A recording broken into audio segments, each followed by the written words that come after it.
Hoje eu trouxe para vocês um tema, vou botar aí para vocês darem uma olhadinha. Surrealismo na arte. Então, que nome estranho, professora. O que será que isso significa? Vamos pensar um pouquinho. Guarda esse nome aí para vocês e aí a gente vai tentar entender o conceito geral, tá bom?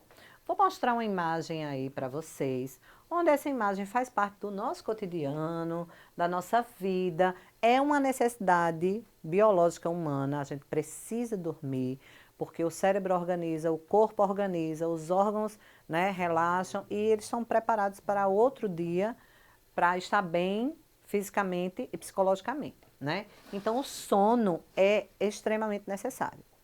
Só que o que acontece durante o sono? Muita gente sonha, né? Ou muita gente já sonhou, ou vai sonhar. Então, o sonho é fato para todos os seres humanos, tá?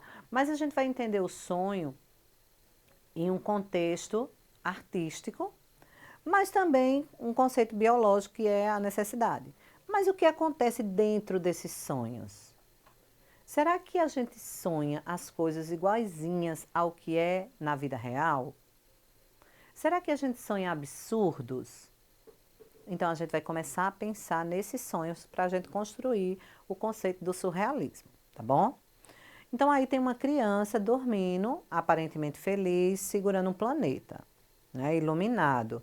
Então esse sonho, essa imagem, ela é real porque existem as crianças, elas dormem, elas sonham, elas sorriem, elas choram. Mas também tem uma parte que não existe, uma criança dormindo segurando um planeta no meio do espaço, tá? Então pensa aí um pouquinho nessa imagem. Vou passar outra imagem. Quem não sonhou caindo de um edifício? E geralmente quando a gente cai de um edifício ou de algum lugar muito alto, a gente acorda, desperta. O nosso cérebro, ele é impulsionado a correr do perigo. Mas a gente nunca se machuca. Quando está acontecendo aquele momento de medo, de euforia, de pavor, geralmente o cérebro desperta e a gente acorda. Mesmo que depois de 2 minutinhos a gente volte a dormir. Mas quem nunca sonhou caindo de um prédio? Prédios existem, pessoas existem, mas você cair de um prédio e conseguir sobreviver, conseguir escapar, principalmente no caso dessa imagem, um prédio bastante alto, né? E aí a gente vê o desespero no rosto da pessoa. E na vida real, isso aconteceria? Com certeza não. Temos outra imagem que é comum, principalmente para as crianças e adolescentes, é você sonhar voando.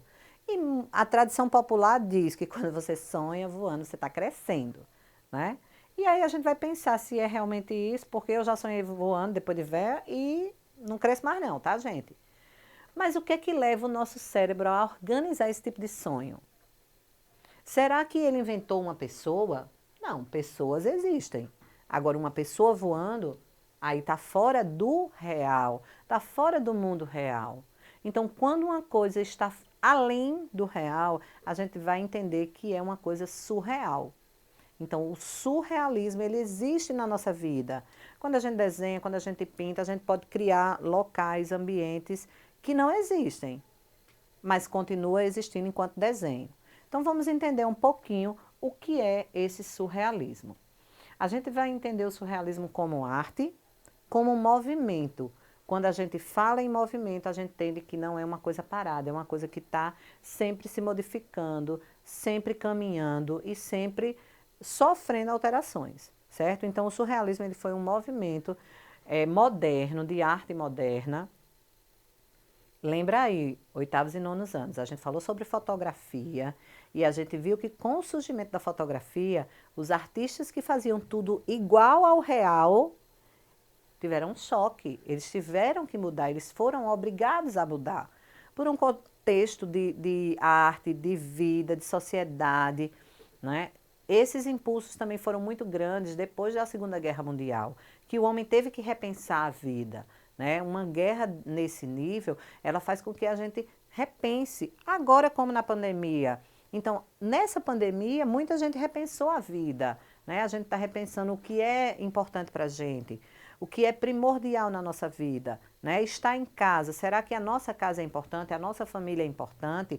Ou só a rua, só o trabalho, só as festas, né? Então, esses movimentos, eles vão acontecendo, mas eles não acontecem isolados, não é um grupo de arte, aquele grupo perfeito está lá produzindo arte. Não, são os seres humanos, nós, pessoas que produzimos a arte.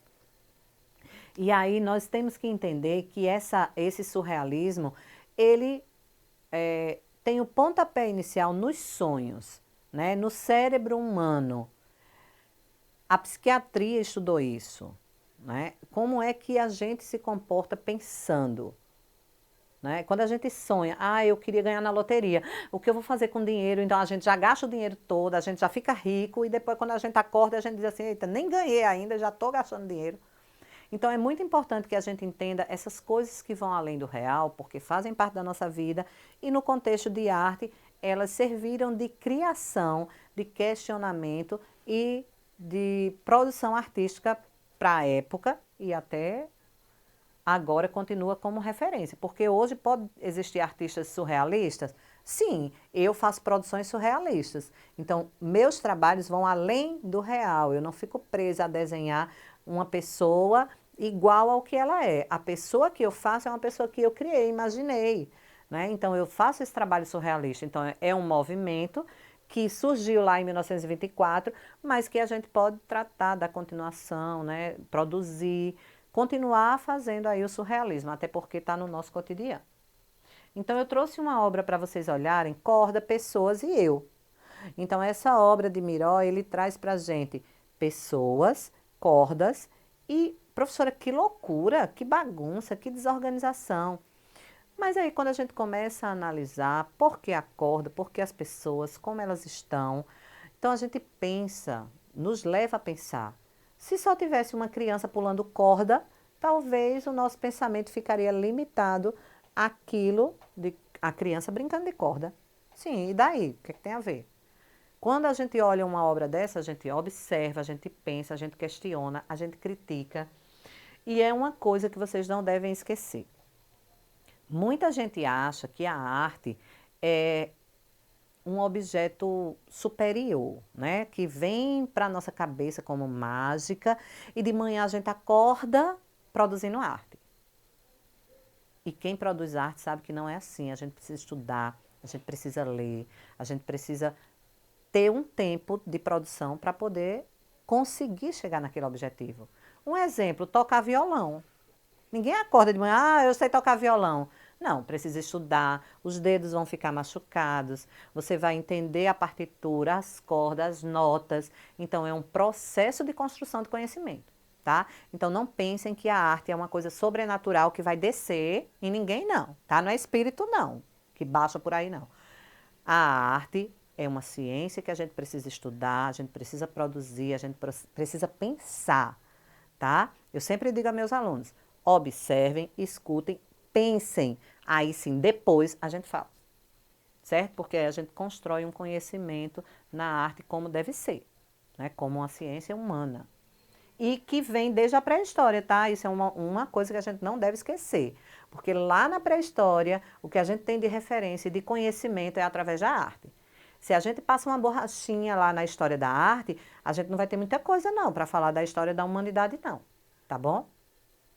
Então, o que defendia o surrealismo, né?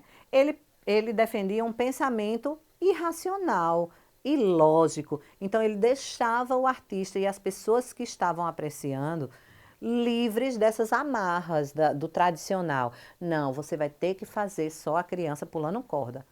Mas eu não posso fazer uma corda, uma criança voando.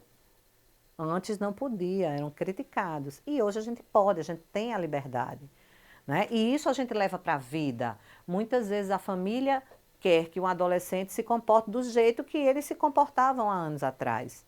E não é assim. Hoje eu tenho a minha vida, hoje eu sei o que eu vou fazer, eu penso, eu faço e eu tenho essa liberdade de fazer.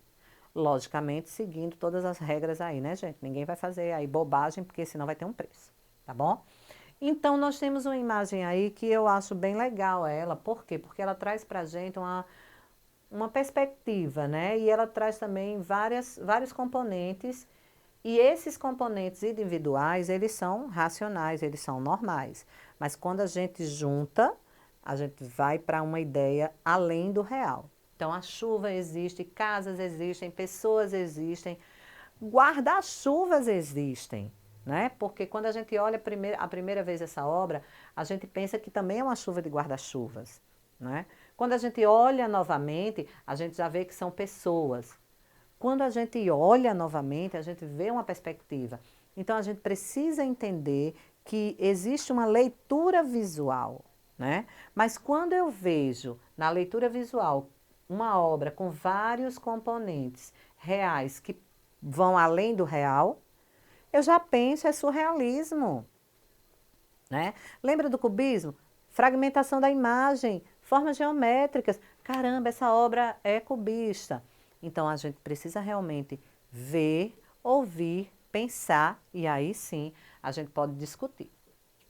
Então as características do surrealismo, elas trazem imagens imprevisíveis, automatismo, é autônoma, é espontânea, é uma figura disforme, ela não precisa ser uma figura bonitinha, igual ao real. A figura pode ser totalmente disforme.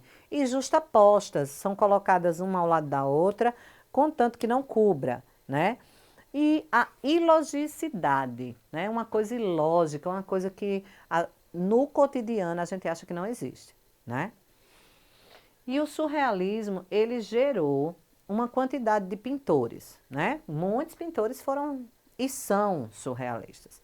Mas nós temos 5 que a gente classifica na história da arte como os principais, né? E um que a gente vai ver já já, que é o Salvador Dalí, a gente classifica como o pai do surrealismo, tá? Porque ele foi um dos precursores e um dos que mais produziram e mais defenderam esse movimento artístico. Nós temos o primeiro, Max Ernst. Nós temos René Magritte. Nós temos André Masson. E nós temos Juan Miró, ou João Miró. Então, esses 4, eles são referências do surrealismo. E a gente não pode esquecer do pai do surrealismo, que foi Salvador Dalí, tá bom? Mas aí eu vou trazer uma obra de Max Ernst, que é o cachimbo, tá? A traição da imagem, olha o título. Então, uma obra artística sempre traz para a gente o título, o artista, a data, a técnica, o tamanho.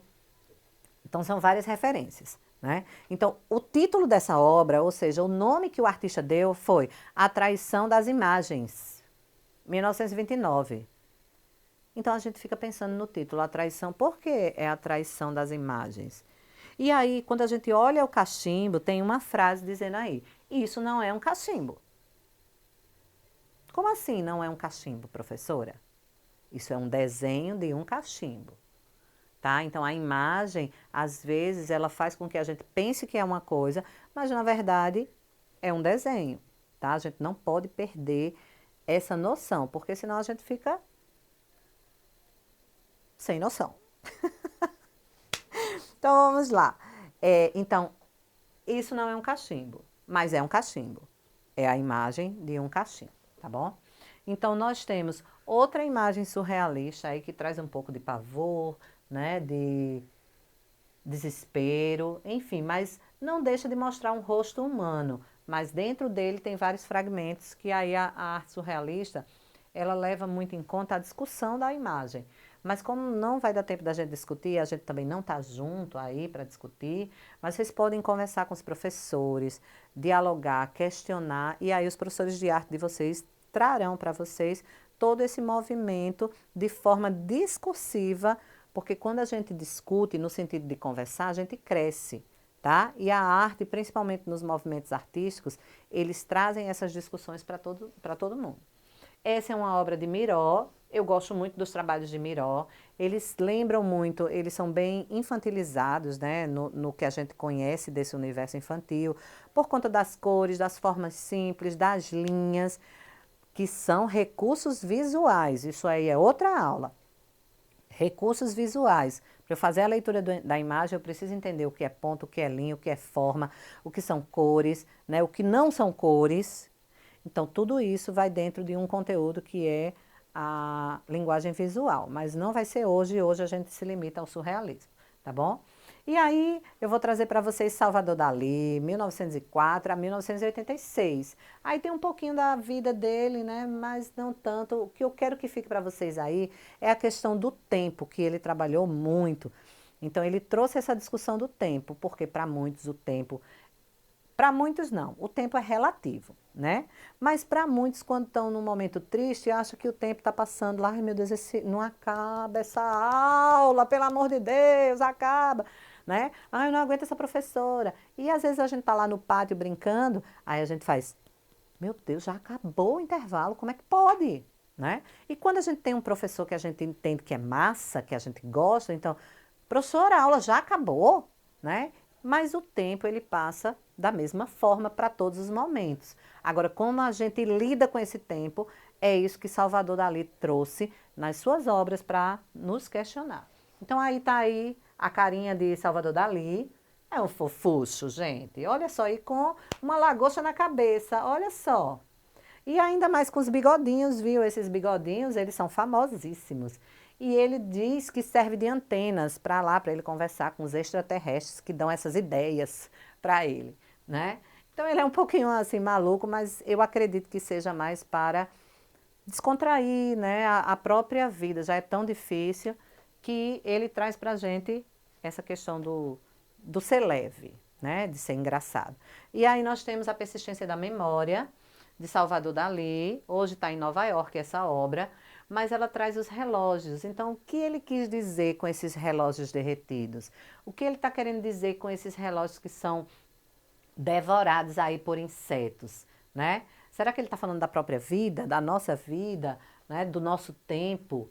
Então, tudo isso são questionamentos que a gente pode fazer, deve fazer, porque faz com que a gente cresça enquanto discussão sobre arte, tá? E também como pessoa.